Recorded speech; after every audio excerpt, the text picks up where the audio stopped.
lúc giấy chung ấy lúc giấy tao nhom chập đào ngày này miền phải đây cho con mồn cho rùm phong mới giờ lúc giấy chung ấy lúc giấy chung sâu ngún lúc giấy chơi miền xa mới ta bành hà lúc giấy miền ấy ngày đây chơi màu sạc hết cái đây cùng vol bành hà bạch chôm hay nâng vẽ pon lúc giấy mình pin chất trước ấy lúc giấy miền xa mới nè ná để thôi lúc giấy mình pin chất lúc giấy miền xa máu lúc giấy bà nhom nơi sọc co mua sâu nguồn nhom miền đây đang con xa ban vô đây nhom ta thơ plong đang nhom ở miền đây đây nâng cứ câu xa lục giấy ban vô bỏ lục giấy cha nhom câu xa màu đấy màu hay nè bọn câu xa na câu bạc cao chơi na câu xa pro hay na câu xa sợi mà đây ấy bạn slap hơi nè nơi tại ở bục ấy mà lục dây miền xa to máu cha đây nâng nhom xóm lục mà cha vô rọc vô tê thò phong nhom ấp miền đây con lùi thơ plong vô đây nâng hơi ấp miền đây để lục chui nhom phong đây nâng trong xua lục dây tha đây nâng bọt là bọt lục dây từ tua chỉ cầm sẽ tăng bị nam nam màu ta chặt bầm buồn luôn chặt bầm buồn đây nâng tầm hung panna đây nâng tầm hung về đập bầm buồn mai đây nâng tầm hung đập bầm buồn mai cha ấy cả lon máu trong chìm riệp xua lục dây tha lục dây đây nâng tầm hung đập bầm buồn mai đó bạn lục dây từ tua sẽ tăng bị nam chặt bầm buồn màu cha chặt bầm buồn khi nhóm trong chìm riệp xua lục dây tha bị chặt bầm buồn màu là hốt mua cam mà sứt chia cam mà sứt bỏ nè ná mua đây nữa ạ chia cam mà sứt đại rót từ tua squall á đại nhà thơ cam sứt rồi bỏ nhóm cha mua bỏ lục dây mua bỏ lục dây và hay đây ní coi một tiết rằng mấy ban lục dây tha câu một xa rồi bỏ lục dây từ giờ đây là bỏ lục dây tao việc vẽ con là việc mấy ban hà nâng lục dây miền xa mới cha một bông cái giọt đây nâng rót thực xa tôi mùi nhóm còn nơi kiên khang nâng đai ta cho bài sốc mua tập hòn nhưng ta vô sân tới thứ đây nâng cao nà cái tranh tới vì anh sao mà nâu nâng vinh nhóm con nâu nâng ta là hốt đó là du tới cam xích nâng nhóm nâu ốc đắp nâng đây nâng là hốt nâng con ta xa nhóm nâu nâng khỏi màu của đuôi ta thư plong nhóm trong chỉ miếp xua lục dây tha đây tha công mà xa lục giấy can được không chăm ná hay lục dây từ tua xích nângประมาณ năm ấy từ ban công xa nâng ban công xa nâng lịch hai lục mấy cha năm 8 ประมาณ đấy bà nhom chư phong con tái trong chỉ miếp xua lục dây tha đây nâng cả lò máu chung một tờ lục dây tê lục ta đây ở thế một ta chung một nhom luôn cha chung một tờ lục dây tê chẳng bị chặt bầm máu lục dây nơi pua mái còn lục dây miền lục ta đá bị chặt bầm máu ở đây đây nhom ở đây lập tặng bột mấy mà lục ta khôi tăng bị dập đòn pol chẳng chung một đấy chỉ cam một sứt tầm mình đấy ai cứ chung một lục dây miền nơi thế lịch khách bị chẹt tha đây nâng đây chiếc lục dây chỉ mà chặt cam một sứt lịch khách nam phơi cho bạp đại nhà thơ từ tu squad lục dây miền nơi thế tôi ngày này cha miền bà miền lấy lục dây miền á bà miền này na lục dây tục này na đây nâng lịch khách nam nâng lục dây tục này na đây lục dây bị chẹt tha lục dây chỉ mà chặt cam một sứt nâng miền vô plong mà bàn tay còn chỉ biết xua lục dây tha lục dây bất chỉ miền á bất chỉ miền men lục mà cha hay còi món ní đây lục dây miền cái đây còn vào mà chụp nhom ní ta dạng mạch ôn pro đây chỉ câu và xa lục dây nó dạng mạch do đây nó là bị mạch do đây nó tới nuôi chọc thử plong ở hai nhom ấp miền tây ngay còi mà thà do đây nhom vinh thà ở với tôi cũng nhom tôi ở đây bàn lục dây bàn mơ nhom xua mơ ôn po mà vô micro môi con bọn anh ca chỉ môi câu lục dây được trong năm nào nhom ca chỉ môi câu gót nơi ngày thì mà phải buôn khai pi năm 80 năm 80bà mình men nơi không đây để ruột nơi sập ngày như thế nơi cả làng xên nơi bật ruột nơi chung kia chỉ môi nâng nhẹ mà đai nhom này bà bàn tay mình men nơi lấy tí tăng đây tụm nọ thằng tề mình mấy này lấy tí tăng đây tụm nọ tề lấy trong số lục giấy có trong sân ông po thà đây nước bong ban do đây là bọc quát từ thừa plong ta rương ní tầm nào rương là bị mất trong sẽ đập mặt hàng tiệt nhom riệp សូមជម្រាបពីសារបានដីនេះឆ្នាំ81ដើមឆ្នាំ81ហ្នឹងលោកអាបាលស្រុកហ្នឹងគាត់យកដីហ្នឹងធ្វើជាទីផ្សារហើយការរស់នៅដែលរបស់ខ្ញុំហើយនឹងអ្នកម្ដាយខ្ញុំនេះគឺមិនបានរស់នៅលើដីហ្នឹងទេ បាទ មិនបានកាន់កាប់នៅលើដីហ្នឹងទេដូច្នេះដីហ្នឹងគឺជាដីរបស់រដ្ឋ ដីដែលបានយកធ្វើផ្សារហ្នឹងគឺជាដីរបស់រដ្ឋ បាទជាដីរបស់រដ្ឋ ដីរបស់រដ្ឋ ព្រោះយើងចេញពីប៉ុលពតមក អញ្ចឹង ខ្ញុំកាត់បងសិន បាទ បើជាដីរបស់រដ្ឋចុះហេតុអីក៏លោកយាយមានប្រសាសន៍ថាដីហ្នឹងជាដីរបស់គាត់ គាត់ប្រកាន់ដីគាត់ពីសង្គមចាស់ ដីហ្នឹងដីពីអកេអកមុនរំដោះណោះ បាទ ដីពីសង្គមទេ បាទដីពីសង្គមចាស់ ដីពីសង្គម បាទ ពីសង្គមប៉ុន្តែដីពីសង្គមហ្នឹងនៅពេលដែលយើងក្រោយកំណើតទី2របស់យើង79នេះយើងអត់បានមករស់កាន់កាប់លើដីហ្នឹងទេ បាទអត់ នៅលើ បានទេ ដីផ្សេងទេ ដីផ្សេងទេ បាទយ ទាំង ល់ ខ្ញុំទាំងគាត់ ទាំងបងទាំងគាត់ បាទ ហើយចុះហេតុអីក៏ពាក់ព័ន្ធទៅការចោតប្រកាន់ថាបងត្រូវយកដីលោកយាយ ក្រោយពីផ្សាររើចេញពីចាំមើលនិយាយមុនដំបូងផ្សារនឹងគេធ្វើនៅកន្លែងដីរបស់គាត់នឹងពីសង្គមចាស់ហើយក៏ខ្ញុំនឹងរើផ្ទះមកនៅក្បែរផ្សារនឹងដែរ មកចិត្តដីហ្នឹងដែរ បាទមកចិត្តដីនឹងដែរ ហឹម ដោយរំលងផ្ទះមួយបានដល់ផ្សារ បាទ ផ្ទះហ្នឹងជាផ្ទះរបស់ម្ដាយលោកយាយ បាទ ត្រូវជាម្ដាយរបស់គាត់នេះ បាទ បាទក្រោយពីការរស់នៅពីមកផ្សារហ្នឹងត្រូវបានរើ បាទ ត្រូវបានរើខ្ញុំក៏ពីអ្នកប្តីប្រពន្ធនឹកឃើញថាខ្ញុំជាកូនប្រសាររបស់គាត់ដែរ បាទ ណាអញ្ចឹងខ្ញុំមកដណ្ដើមកាន់កាប់ដីហ្នឹងសារឡើងវិញប៉ុន្តែទំហំដីរបស់គាត់ហ្នឹងពីដើមមកមានរហូតដល់ទៅ30ម៉ែត្រប៉ុន្តែគេយកបែកខាងកើតហ្នឹងគេយកអស់មួយដុំ បែកខាងលិចគេយកអស់មួយដុំអញ្ចឹងទំហំដីនៅសល់រាល់ថ្ងៃនេះតែ16ម៉ែត្រទេបាទដី16ម៉ែត្រទេហើយគាត់ក៏បាននិយាយដែរថាម៉ែគ្មានលទ្ធភាពនឹងយកដីនឹងមកទេអញ្ចឹងកូនយកចោះគាត់និយាយតែប៉ុណ្្នឹងគត់ហើយចាប់ពីនឹងមកការរស់នៅសុខសាន្តរហូតអត់ដែលមានទំនាស់អីទេ បាទ ហើយខ្ញុំជាអ្នកចិញ្ចឹមបីបាច់ថែរក្សាគាត់រហូត អាហ្នឹងវាកតបកិច្ចអញ្ចឹងហើយត្រូវតែចិញ្ចឹមម្ដាយខ្ញុំអាហ្នឹងវារឿងត្រូវតែអញ្ចឹងអាហ្នឹងគេថាមិនបដិជគុណសងបំណុលចាស់បលបំណុលថ្មីដាក់ក្នុងជ្រោះជ្រៅកប់ក្នុងសាសនាអាហ្នឹងបំណុលមាន4ណាទេគុណបាទអាហ្នឹងយើងត្រូវចេះអាហ្នឹងយើងត្រូវដឹងសងបំណុលថ្មីបលបំណុលសងបំណុលចាស់បលបំណុលថ្មីដាក់ក្នុងជ្រោះជ្រៅកប់ក្នុងសាសនាអាហ្នឹងយើងត្រូវកតបកិច្ចប៉ុន្តែខ្ញុំចង់សួរបងតែមួយម៉ាត់ទេថាដីនេះពេលដែលបងទៅគ្រប់គ្រងដីនេះតើដីនេះមានអាជ្ញាធរទទួលស្គាល់បាទមានបញ្ជាក់ជាលិខិតស្នាមទទួលស្គាល់លើផ្លូវច្បាប់ឈ្មោះលោកយាយដែរឬក៏អត់ពេលនោះ អត់មានទេ អត់មានទេ បាទ បាទអត់មានទេ ចំណន់ហ្នឹងគឺអត់មានប្លង់រឹងទេ បាទប៉ុន្តែ តែ បងទៅទទួលយកដីនឹងវិញដែលគិតថាដីនឹងជាដីមរតកពីមុនមកហើយបងមានឱកាសក៏បងទៅយកដីនឹងវិញតើពេលហ្នឹងអ្នកណាដែលជាអ្នកបកគលឲ្យបងអាជ្ញាធរដែនដីឬក៏របៀបម៉េច ចំណន់ហ្នឹងគឺលោកអភិបាលស្រុកសុកលីមុត សុកលីមុត បាទដល់ខ្ញុំពេលដែលដណ្ដើមបានកាន់កាប់ហើយខ្ញុំក៏ធ្វើសំណើចង់ធ្វើពាក្យកាន់កាប់ដីធ្លីហ្នឹងប៉ុន្តែលោកអភិបាលស្រុកគាត់ថានៅទៅដល់ក្រោយមកឆ្នាំ2000ហ្នឹងក៏ខ្ញុំបានធ្វើពាក្យកាន់កាប់ដីធ្លីហ្នឹងហើយគាត់ហ្នឹងក៏រស់នៅជាមួយខ្ញុំដែរគាត់នៅក្នុងកំឡុងខ្ញុំគ្រប់គ្រងលើគាត់ដែរខ្ញុំ នៅក្នុងគ្រួសារយើងនៅក្នុងគ្រួសារយើងណា និយាយទៅកូនគាត់ទាំងអស់ខ្ញុំអ្នកចិញ្ចឹមទាំងអស់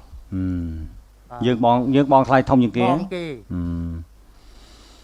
អញ្ចឹងឥឡូវនេះបងចង់បញ្ជាក់ចុងក្រោយថាដីនេះជាកម្មសិទ្ធិឈ្មោះអ្នកណានៅពេលនេះ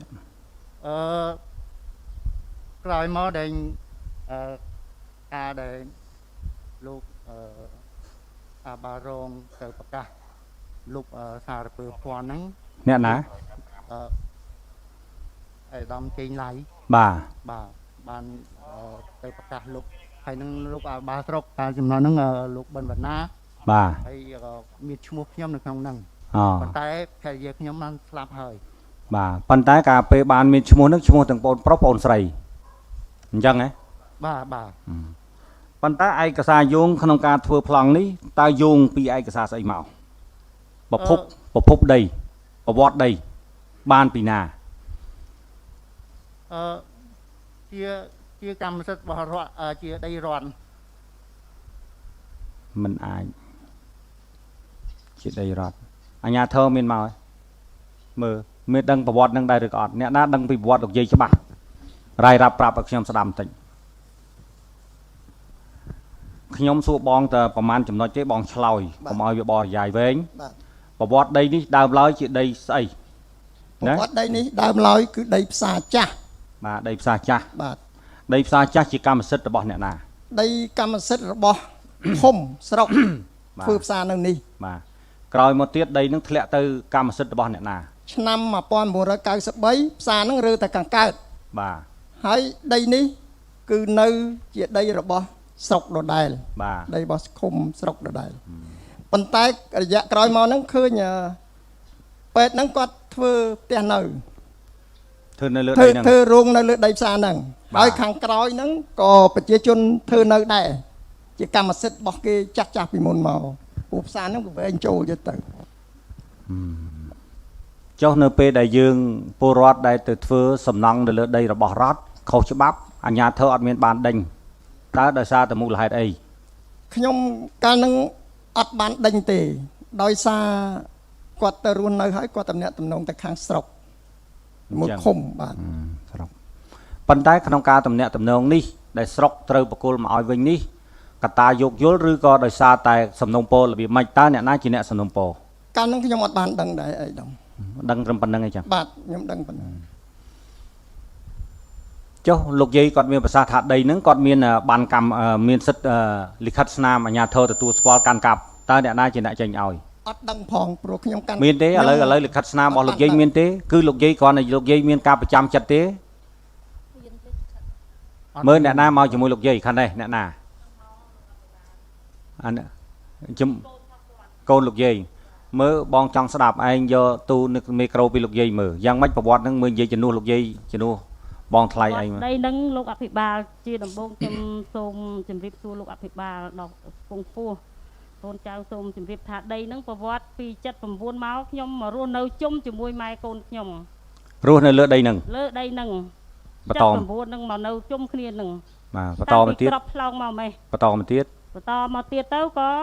មេភូមិឈ្មោះតាអាន បាទ គាត់នឹងក៏សុំស្នើដីនឹងពីម៉ាក់ខ្ញុំថាធ្វើផ្សារមានទាំងមេ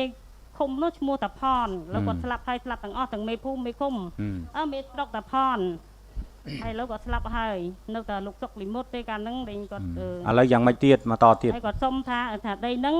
គាត់និយាយជាពាក្យសាមញ្ញថាងួនអើយយកដីឲ្យធ្វើផ្សារសិនចាំគេរកដីទលាយសំរុំបានធ្វើផ្សារគេនឹងបកគលដីហ្នឹងឲ្យវិញហើយ បងសូមបញ្ជាក់ដីនេះពី79ប្អូននិងលោកយាយនៅលើដីនេះ ចានៅលើដី ក្រោយមកអាជ្ញាធរតម្រូវថាត្រូវការដីនេះធ្វើផ្សារ ចាលោកអភិបាល អញ្ចឹងក៏ឲ្យលោកយាយចេញពីដីនេះហើយ ចាចេញ ក៏ហើយក៏សន្យាថានឹងរកដីផ្សេងដើម្បីភ្នូរវិញ រកដីនៅគៀនហ្នឹងឲ្យនៅ បាទ ដល់អាសន្ន ហើយគេមានបានឲ្យទេ ឲ្យនៅបដអាសន្នគៀនហ្នឹង ឲ្យបានឲ្យនៅមែន នៅដីផោះយាយគៀនហ្នឹង បានឲ្យនៅឲ្យមានដីឲ្យនៅមែនអា ចារួច ហើយ យាយខ្ញុំក៏ដេញខ្ញុំឲ្យចូលនៅដីខ្ញុំវិញថាលើផ្សារគេរើហើយទៅនៅដីផោះថ្ងៃវិញទៅធ្ងួនថ្ងៃមានដីដែរកុំឲ្យនៅដីផោះអញ អូខេ ចា តទៀត ហើយក៏ម៉ាក់ខ្ញុំកូនចៅខ្ញុំអីហ្នឹងការបែកចេញអស់គាត់នៅតែឯងគាត់ពិបាករើខ្ទមគាត់នៅតែឯងនៅដីយាយហ្នឹងគាត់ចេះតែនៅទៀតគាត់ចេះតែជក់ជ្រិញដេញម៉ាក់ខ្ញុំក៏មីងខ្ញុំពិបាកមើលពេកថាឥឡូវខ្ញុំឲ្យ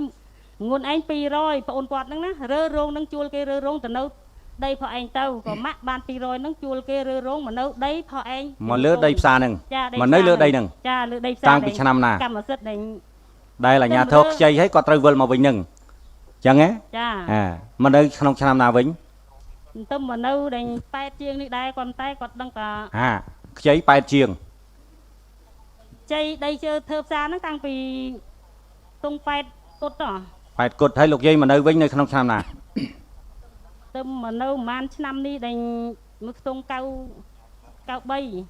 9 មកនៅក្នុង93ក្នុងឆ្នាំ93រហូតមកទល់ថ្ងៃហ្នឹង ចាមកដល់ថ្ងៃហ្នឹង បាទមកដល់ថ្ងៃហ្នឹងហើយអាជ្ញាធរមានបានបញ្ជាក់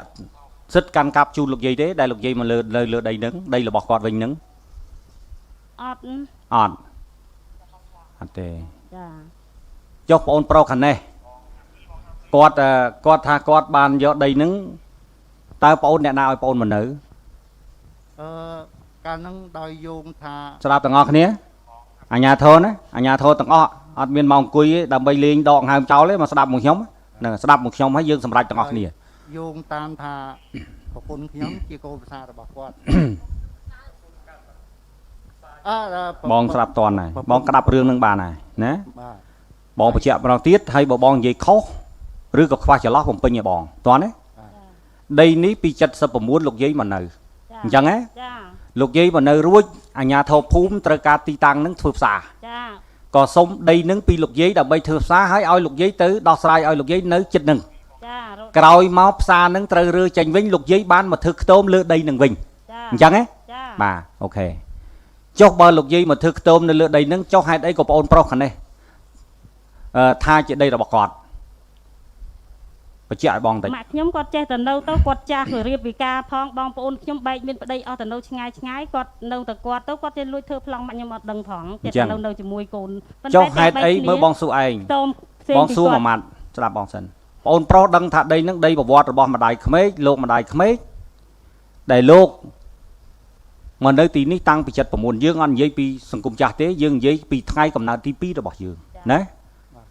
លោកយាយបានមកនៅទីនេះហើយអាជ្ញាធរបានឲ្យលោកយាយទៅដោះស្រាយលោកយាយនៅចិត្តនឹងយកដីនឹងធ្វើផ្សារបណ្ដោះអាសន្នហើយក្រោយមកផ្សារនេះត្រូវលុបវិញលោកយាយបានមកនៅលើដីនឹងវិញរហូតមកទល់ពេលនេះតើមែនដែរឬក៏អត់ អត់មែនទេ មានលោកមួយភូមិតើលោកយាយបានមកធ្វើខ្ទមនៅលើដីនឹងមែនដែរទេតាំងពីថ្ងៃផ្សាររើមក បាទអាយដាមតាំងពីផ្សាររើមកគាត់នៅជាប់មាត់បន្លាយដីម្ដាយរបស់គាត់ បាទ ដល់ចូលប្រហែលជាឆ្នាំ2000 បាទ បានយាយនឹងគាត់ចែកដីឲ្យកូនចៅគាត់ទៅឲ្យយាយនេះគាត់រើមកនៅលបងជាមួយកូនប្រសា មកនៅលបង បាទមកនៅជាប់លបងគៀនផ្លូវមួយចូលទៅហាងតាពាំងស្វាយហ្នឹង ខ្ញុំនិយាយពីបញ្ហាដីនេះតើគាត់អ្នកណាមកនៅលើដីនឹងមុន ពេទ្យមកនៅមុន ពេទ្យមកនៅមុន បាទគាត់ ក្រោយពីផ្សារនឹង ក្រោយផ្សាររើទៅកើត ក្រោយផ្សាររើចេញគឺកូនប្រសារមកនៅរហូត បាទ រហូតមកទល់ថ្ងៃហ្នឹង មកតថ្ងៃនេះ ចុះហេតុអីក៏អាជ្ញាធរបញ្ជាក់អញ្ចឹងឲ្យបងអូននិយាយខុសមើលឯងប្រាប់បង ទៅ មើល ប្រវត្តិចេះយល់ថាជាកូនជាចៅដែលរស់នៅដែលដីបដិអសន្នហើយគាត់ក៏មកនៅជ្រកកោនលើដីម្ដាយម៉ាក់យល់ថាជាកូនជាចៅកូនប្រសាក៏ឲ្យនៅជ្រកកោនមុនទៅ អូឲ្យផ្ដល់លទ្ធភាពឲ្យនៅលើដីនឹងមុន ដីនឹងជ្រកកោនទៅ បាទហើយក៏បងអូនប្រុសខាងនេះធ្វើប្លង់ទៅ ចាធ្វើប្លង់ទៅ ឥឡូវលោកយាយគាត់មានប្រសាសន៍អញ្ចឹងតើបងអូនទទួលស្គាល់ការពិតទេអានេះវាជារឿងការយល់យោគក្នុងគ្រួសារដែលអាជ្ញាធរភូមិឃុំដែលលោកមិនបានដឹងណាឯងត្រូវនិយាយការពិតជាមួយបងដោយមានព្រះនៅលើក្បាល3ម៉ែត្រ សូម ហើយមានលោកម្ដាយនៅទីនេះស្រាប់ សូមស្បត់ បងគាត់តែប្រាប់ទេណាបងបើកវងកញ្ចក់អាហារ3ពេលបងអូនមានមិនខ្វះ បាទខ្ញុំសូមស្បត់ ប៉ុន្តែអ្វីដែលបងអូនត្រូវធ្វើគឺបងអូនត្រូវតែធ្វើ បាទ អ្វីដែលបងអូនត្រូវគិតបងអូនត្រូវតែគិត បាទ អ្វីដែលមិនគួរហើយយើងធ្វើឲ្យជាកំហុស បាទ ធ្វើឲ្យជាវិបដិសារីបងអូនកុំធ្វើអីជៀសចាកឲ្យផុតនេះជារឿងសំខាន់ណាស់អ្នកដតីមិនបានដឹងប៉ុន្តែរឿងពិតនេះគឺបងគិតថារវាងលោកម្ដាយក្មេករបស់បងអូន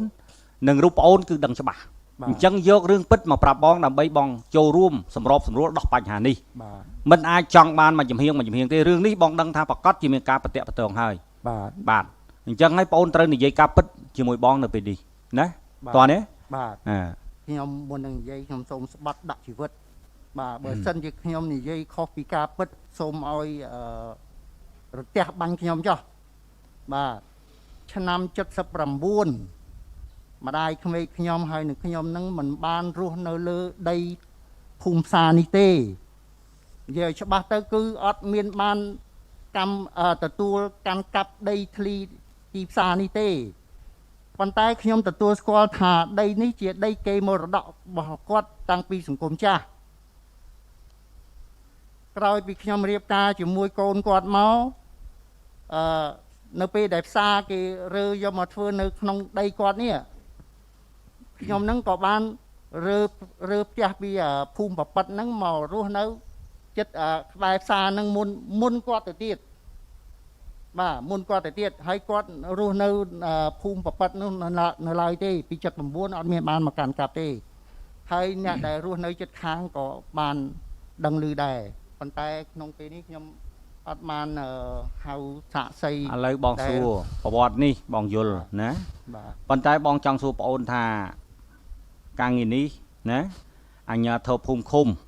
តើណា បាទ ដោយលោកយាយមានប្រសាសន៍វាជារឿងមួយប៉ុន្តែចំណែករបស់បងអូនដែលបងអូនបានប្រាប់បងជារឿងមួយតើណា បាទ អញ្ចឹងវាសិតតែជាមានរឿងចំណែកនៅក្នុងនឹងទាំងអស់គ្នា បាទ ណាពេលដែលអាញាធរមានប្រសាសន៍ជាមួយនឹងលោកយាយដែលជាលោកម្ដាយក្មេករបស់បងអូនប្រហែលជាបងអូនមិនបានដឹងទេរឿងនេះរវាងអាញាធរនិងគាត់តន់ហ្នឹងហើយ អត់មានទេជំនាន់ហ្នឹងបាទ អា សូម្បីតែกระดาษស្នាមរត់กระ បង ดา អូ ษ ន សរសេរ បង ក៏ អូ អ ន ត់ មិនបាន ផង ដឹងបងអូនអត់បានដឹងបងអូនកុំតន់ប្រកែកបងអូនស្ដាប់សិនអាញាធរបើសិនជាអាញាធរមិនបាននិយាយដូច្នេះលោកយាយគាត់មានបញ្ជនប៉ុណ្ណេះប្រហែលជាគាត់មិនមានប្រសាសន៍ទេតើណាបងជឿថារឿងនេះពិតជារឿងពិតដែលសន្យាជាមួយគាត់ឲ្យបានយកអញ្ចឹងបាទ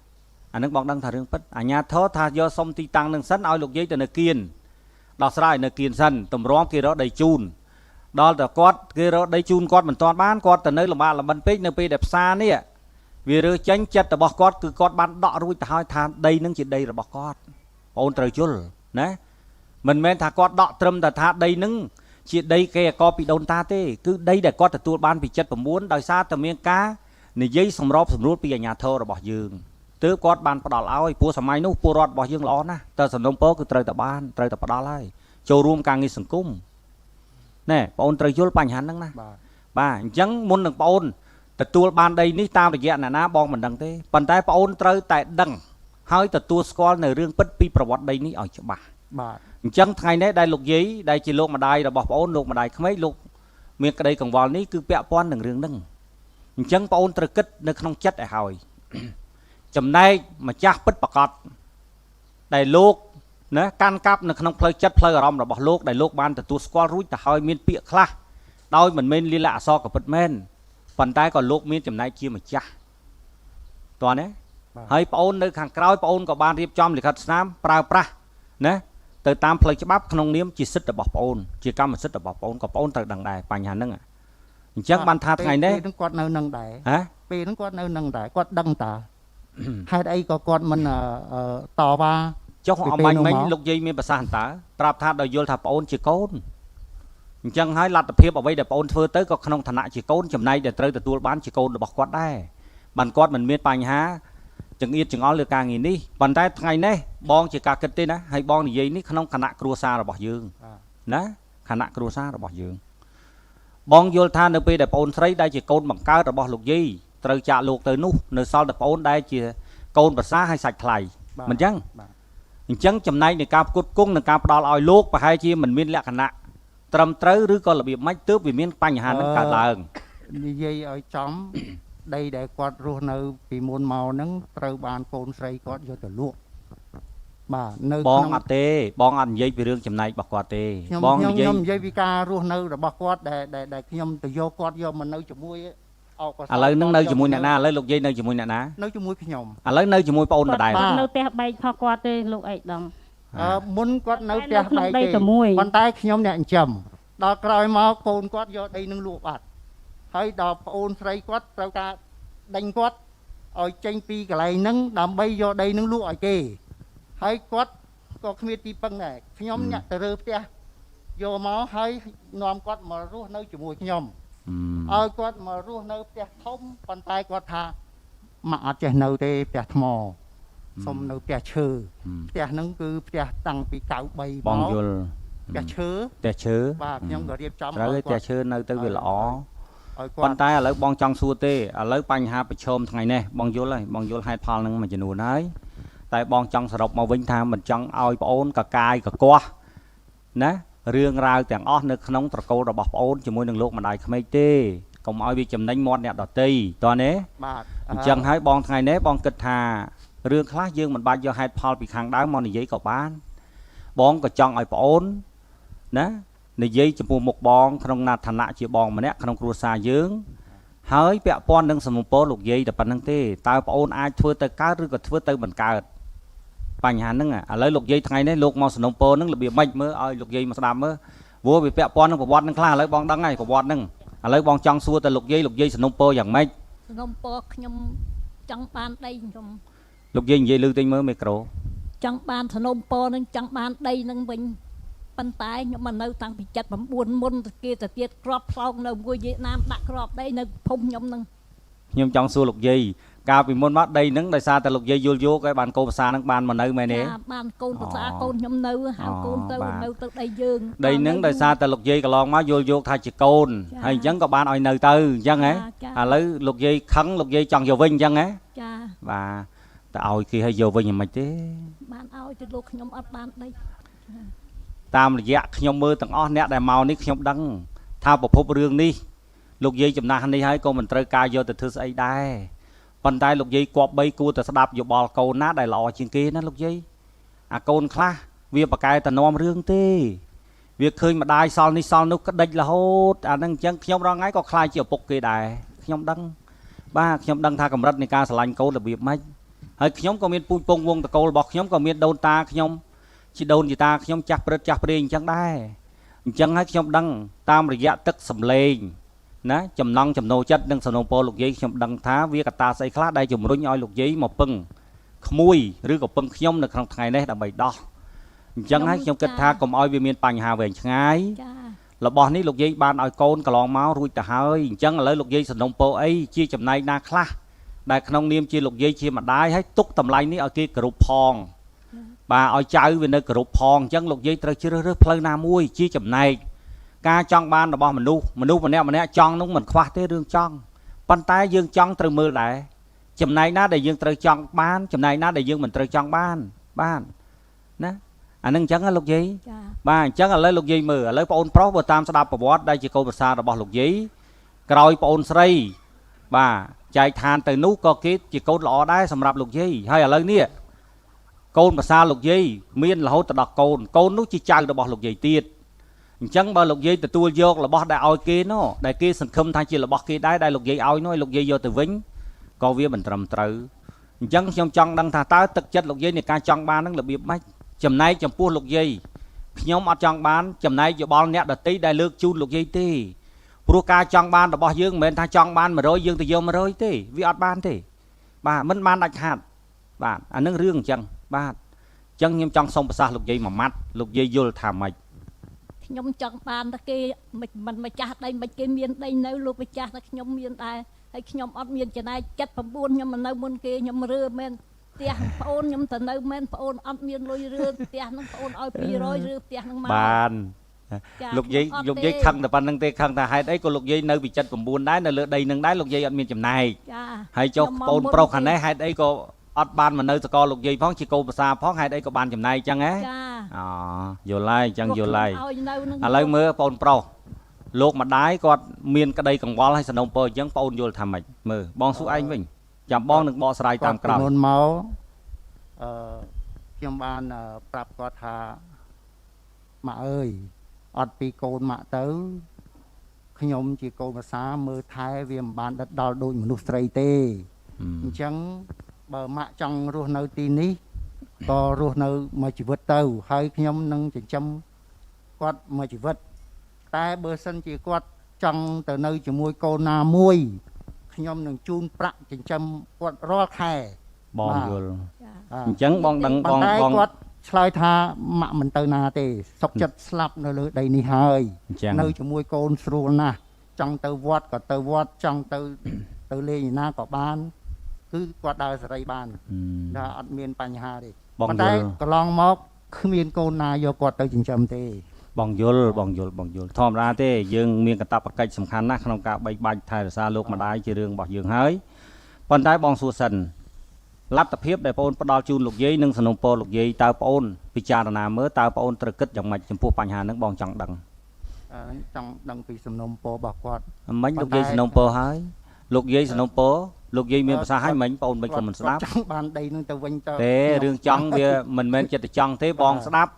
ឥឡូវលោកយាយមានប្រសាសន៍អញ្ចឹងតើបងអូនយល់ថាម៉េចក្នុងនាមជាកូនចម្លើយឆ្លើយទៅលោកយាយវិញឲ្យបងស្ដាប់នៅក្នុងគណៈនេះ បើសិនជាគាត់ខ្ញុំសុំសួរគាត់ម្ដងទៀតតើអ្នកមកចង់បានយ៉ាងម៉េច លោកយាយចង់បានយ៉ាងម៉េចឥឡូវបងអូនប្រុសសួរលោកយាយចង់បានយ៉ាងម៉េចสนុំពរយ៉ាងម៉េច ចង់បានដីនឹងដែរកូន មិននៅតែមានដីម៉ែអត់មានសោះដល់ម៉ែងាប់ទៅដីនឹងត្រូវអត់ទៅទេខ្ញុំត្រូវបានដីនឹងមើលខ្លួនចាំជីវិតខ្ញុំឈឺផង បងយល់ហើយណាឥឡូវសំណុំពរលោកយាយខ្ញុំយល់ហើយបងអូនចាំណាឥឡូវឯងត្រូវធ្វើការជាមួយបងតោះនេះពីអ្នកបងលោកយាយគាត់មានក្តីកង្វល់មួយបច្ចុប្បន្ននេះបើបងដឹងថាចិត្តរបស់លោកយាយលោកអត់មានស្អីជាទីពឹងលោកសង្ឃឹមទៅលើដីនេះអ្វីដែលលោកចង់បានជាកម្មសិទ្ធិដីនេះដើម្បីជាទ្រព្យនៅពេលដែលគាត់ចាស់គាត់អាចមានទ្រព្យនេះសម្រាប់ដោះស្រាយទៅលើបញ្ហាប្រឈមដែលលោកត្រូវការតោះនេះអញ្ចឹងឥឡូវបងអូនយល់ថាម៉េច ពួកខ្ញុំអញ្ចឹងគាត់រហូតហើយពីពេលនេះតទៅទោះបីជាមានរឿងយ៉ាងម៉េចក៏ដោយក៏ខ្ញុំមិនបោះបង់ចោលគាត់ដែរបាន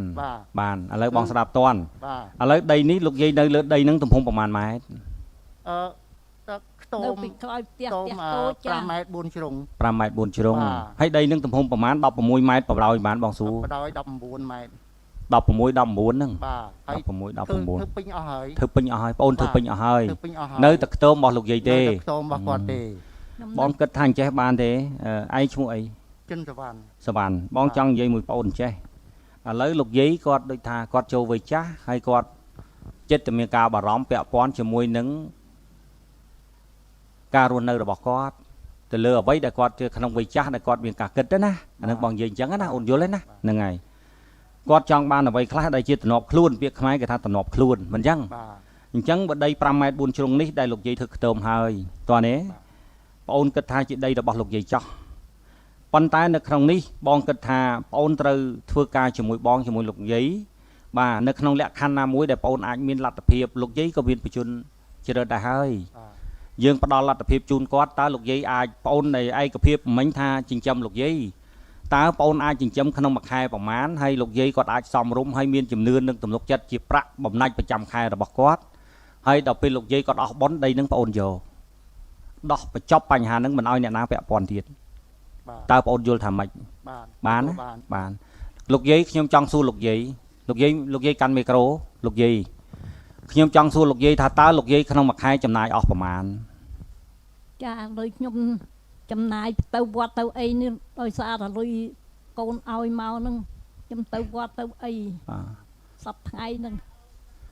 ឥឡូវក៏លោកយាយនិយាយពីបញ្ហាចំណាយប្រចាំខែរបស់លោកយាយទេតើលោកយាយត្រូវការប្រមាណដែលលោកយាយសំរុំរហូតដល់លោកយាយ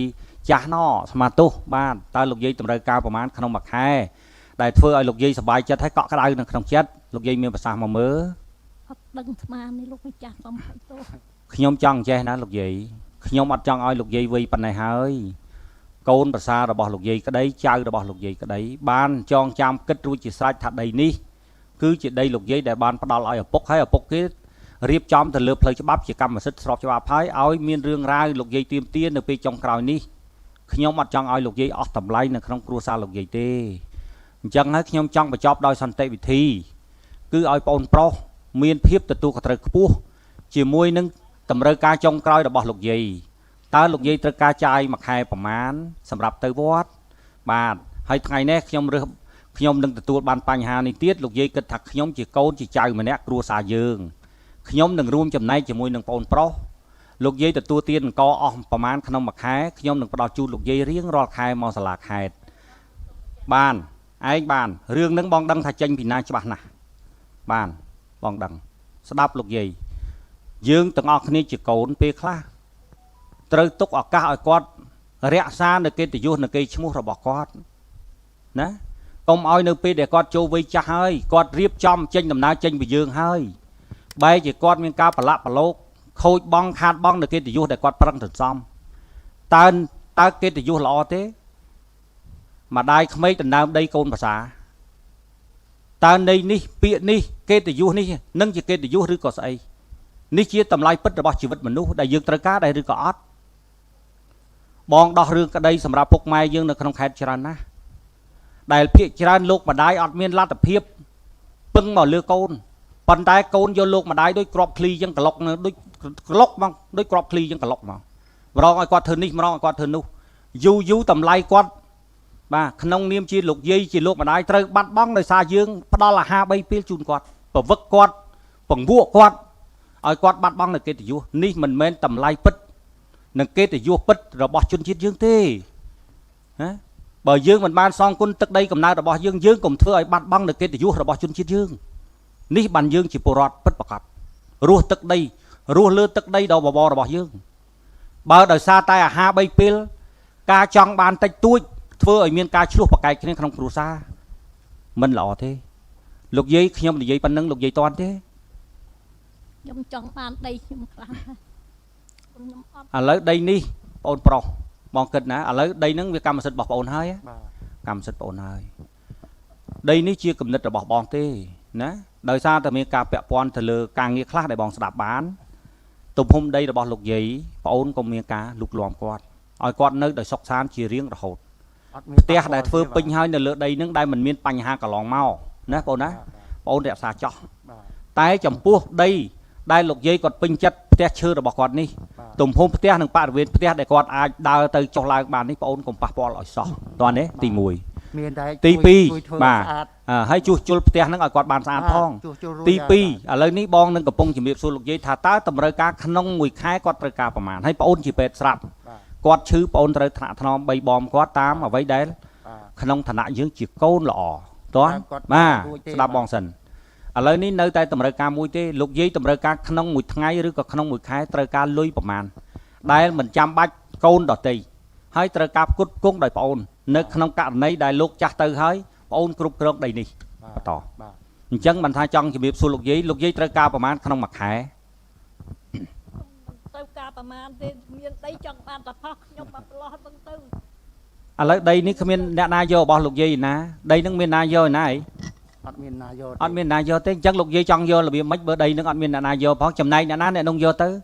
ចំណែកលោកយាយនៅប្អូនក៏អត់ប៉ះពាល់ចំណែកដែលប្អូននៅក៏លោកយាយកុំប៉ះពាល់ ខ្ញុំនៅមិនចំណែកខ្ញុំសុំមិនចំណែកនឹងប៉ុន្តែស្រួលដើរស្រួលចេញស្រួលចូលកុំអោយគេទើសមុខទើសមាត់គេឆ្អើមខ្ញុំនៅមិន ដីនឹងយ៉ាងម៉េច មកប្រឡោះ អឺផ្ទះហ្នឹង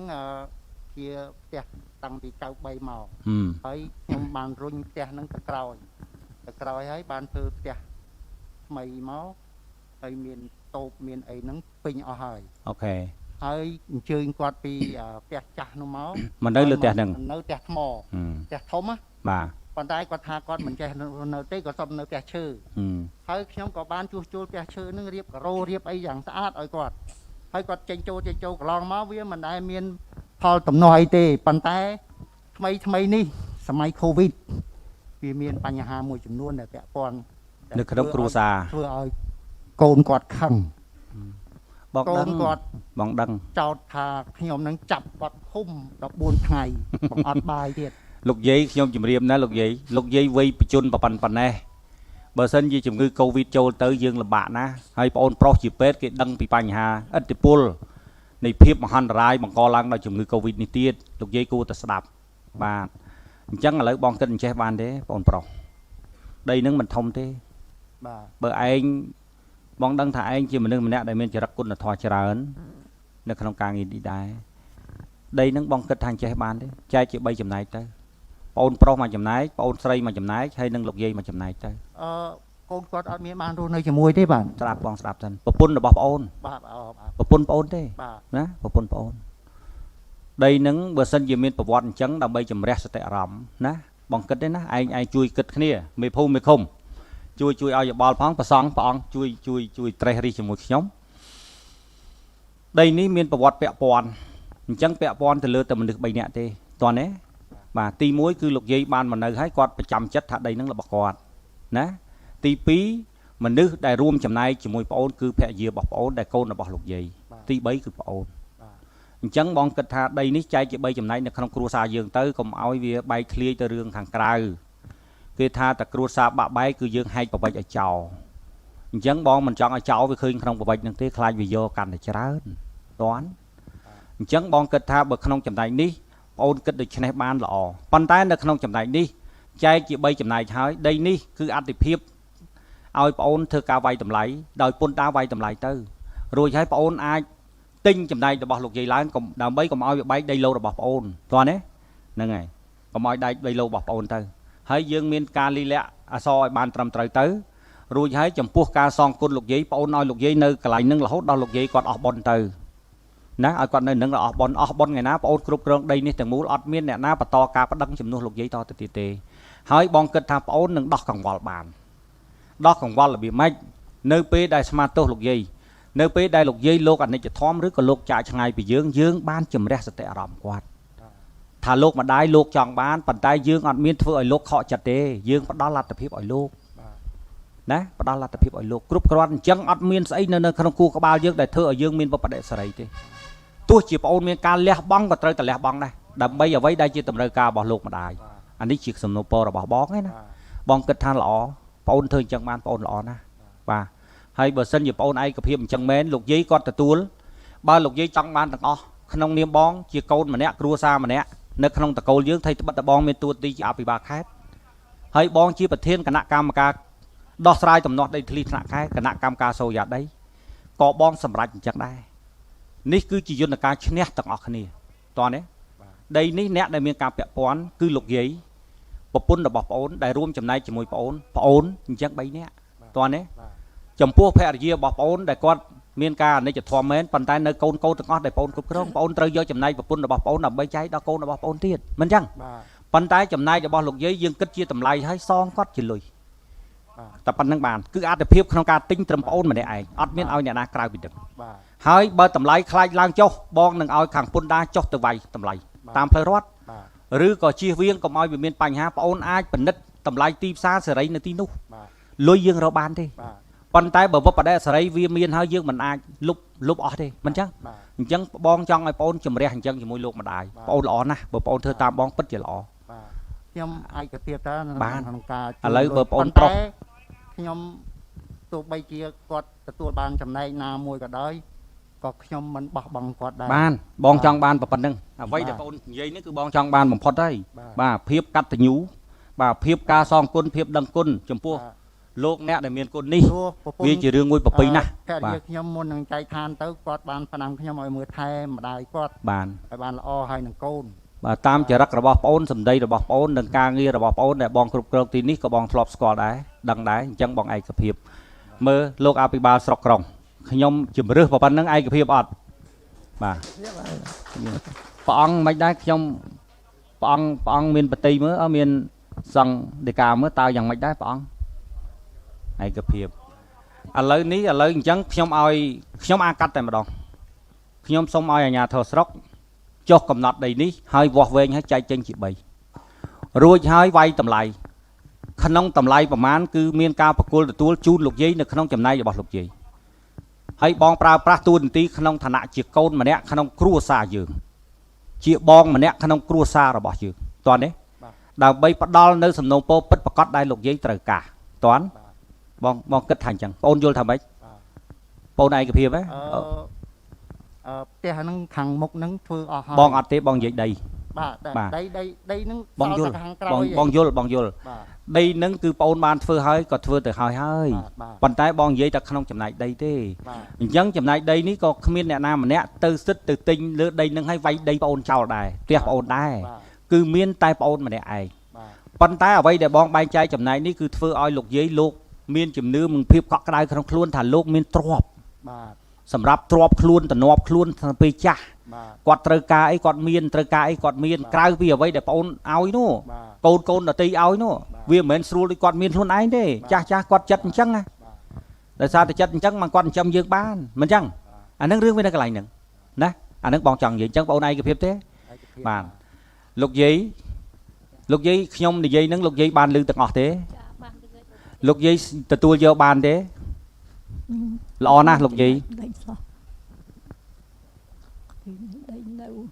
អញ្ចឹងមានដីខ្ញុំបានដីហ្នឹងលោកយាយខែមានប្រាក់ខែណាអត់ទេលោកយាយស្ដាប់ខ្ញុំសិនលោកយាយស្ដាប់លោកយាយមើលមកខ្ញុំអត់មានមើលទៅអ្នកណាផ្សេងទេលោកយាយមើលមកខ្ញុំគេបោះប្រយងមិនយុត្តិធម៌ដូចខ្ញុំជាកូនម្នាក់ក្នុងគ្រួសារលោកយាយទេខ្ញុំជម្រាបជូនលោកយាយនៅពេលនេះលោកយាយទៅវិញលោកយាយនឹងសប្បាយចិត្តហើយណា ហើយខ្ញុំនឹងមិនគិតទេមិនគិតថារឿងនឹងកម្មសិទ្ធិអ្នកណាទាំងអស់គិតសិទ្ធតែជាម្ចាស់ទាំងអស់នៅបងប្រុសបងសុំឯងប៉ុណ្ណឹងតើនេះបងអូនក៏ម្ចាស់លោកយាយក៏ម្ចាស់ប្រពន្ធបងអូនក៏ម្ចាស់អញ្ចឹងអាញាធរស្រុកមកទេហ៊ីមអូនឯងត្រូវធ្វើការតាមបងហើយបងសម្រេចក្នុងនាមបងជាកូនម្នាក់នៅក្នុងគ្រួសារលោកយាយតើព្រោះបងគិតថានឹងវារឿងវាត្រឹមត្រូវតែធ្វើអញ្ចឹងហើយបើសិនជាយើងមានការឆ្លោះប្រកែកគ្នាប្តឹងផ្ដាល់គ្នាអត់មានផលចំណេញទេខាតបងទាំងអស់អ្វីដែលយើងមានតើណាបងអូនណាដីនេះហ៊ីមឥឡូវបងអូនប្រុសដែលគាត់ជាម្ចាស់កម្មសិទ្ធិគាត់បានយល់ព្រមនឹងការយល់យោគហើយនឹងទទួលយកយន្តការរបស់បងតើណាបាទបាទដល់មកដីនេះដែលមានក្បាល16ជម្រៅប្រហែលបងអូន19នេះណាត្រូវគិតជាម៉ែត្រការ៉េហើយចែកនឹង3បាទបាទដល់មកចែកនឹង3តើណាចែកនឹង3បាទហើយបងអូនត្រូវឲ្យពន្ធដារស្រុកធ្វើការស្ទង់តម្លៃ2បាទបាទពន្ធដារស្រុក1និងតម្លៃទីផ្សារសេរី1យកមកផ្គូផ្គងគ្នាតើណាបាទបាទបាទរួចហើយគិតថាដីប៉ុណ្ណឹងការ៉េលក់ទៅវាបានប៉ុណ្ណេះតើបាទបាទឧទាហរណ៍តើណាបាទឧទាហរណ៍ថាដីនឹងលក់បាន60000បងគិតថាបាទបាទ60000ឧទាហរណ៍អញ្ចឹងវាត្រូវបានម្នាក់20000បាទណាម្នាក់20000បាទបាទអញ្ចឹងក្នុងចំណែក